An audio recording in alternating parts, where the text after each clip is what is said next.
I'm a little confused about whether the one released by Guyin Comics is Shooting Star Dragon or Shooting Riser Dragon.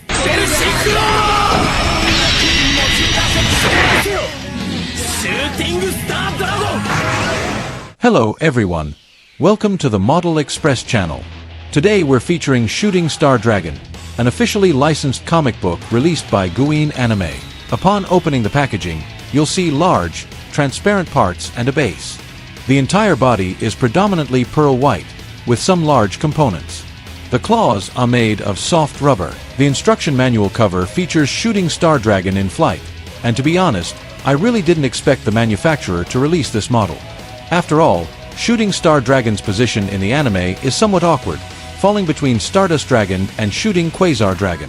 Aside from the joint parts, the entire body is pre-painted with a slightly greenish, laser effect pearlescent finish. It's not very noticeable in photographic lighting, but it's very obvious in natural light.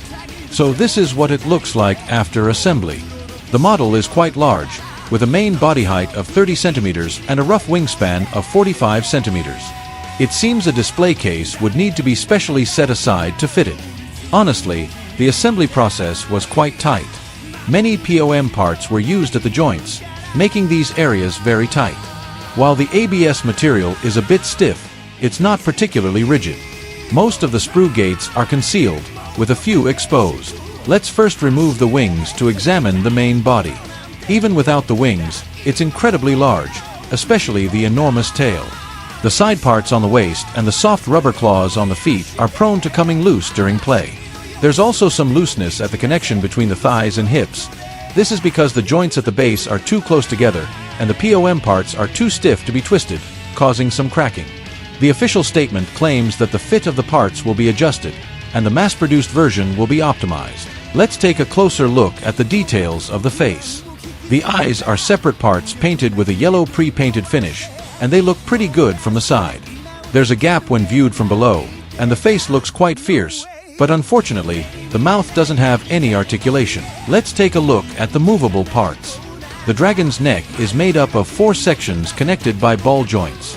The chest can swing to the left and right, and as for the forward and backward movement, it can be unlocked by removing the parts at the back, although the range of motion is not very large. The waist has a limited range of motion, and the muscles at the top of the shoulder are separate components, but the lifting parts tend to pop out easily. The elbows can bend in a 3-stage motion, with both the upper and lower arms including horizontal rotation joints. However, the connection at the stance position is too tight, making it somewhat difficult to rotate. The hands are made of soft rubber, so be careful as they can be a bit prickly. The upper body has fairly tight articulation, while the lower body has slightly less. The legs use a reverse flexion joint design, and the claws are separate soft rubber parts. There's a chance the claws might come loose during play. Like the neck, the tail is a multi-segment structure, with a 2-segment front section and a 3-segment rear section, connected by ball joints. As for the wings, they are truly enormous and incredibly heavy. I had no idea the wings were designed so extravagantly before. Furthermore, there's only one movable joint on the inner side. The base is completely immobile.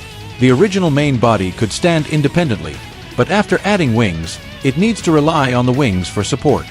This is because the joints of the lower body are indeed slightly loose, and it cannot stand up on its own. Regarding accessories, the Excel Synchro effect parts are quite large and feature detailed markings. However, the large aperture combination might be a bit loose on one side. There's a non-adjustable base stand, but it has a replica of the dragon mark on it. The surrounding area is covered in sharp, rich panel lines. I imagine it would look amazing with fluorescent panel lining. Then there are 2 small transparent supports for additional support, but they're fine even if not used, as the model itself can hold them up. In addition to the Excel Synchro Aura, the manufacturer's logo also indicates that the general release version will include Shooting Star Dragon cards and card bricks. The cards are purely for collection, but the card bricks are quite valuable. The Excel Synchro ring has 2 insertion points, one before and one after the support frame, and its position needs to be adjusted to avoid interference. This model also has a flight mode, but it requires replacing some parts. The process isn't too complicated. The legs need to be plugged in and out, and the POM parts on the feet are quite tight.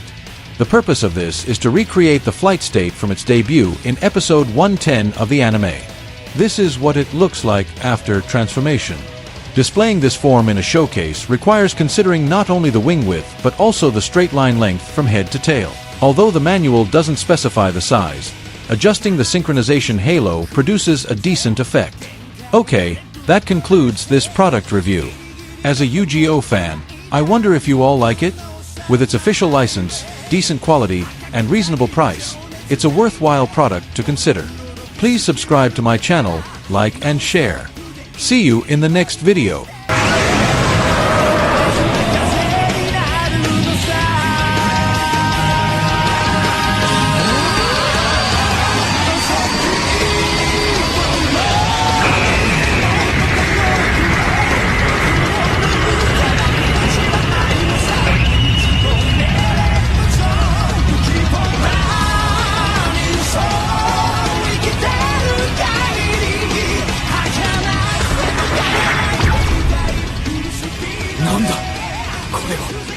これが俺の新たな力、シューティングスタードラゴンだ。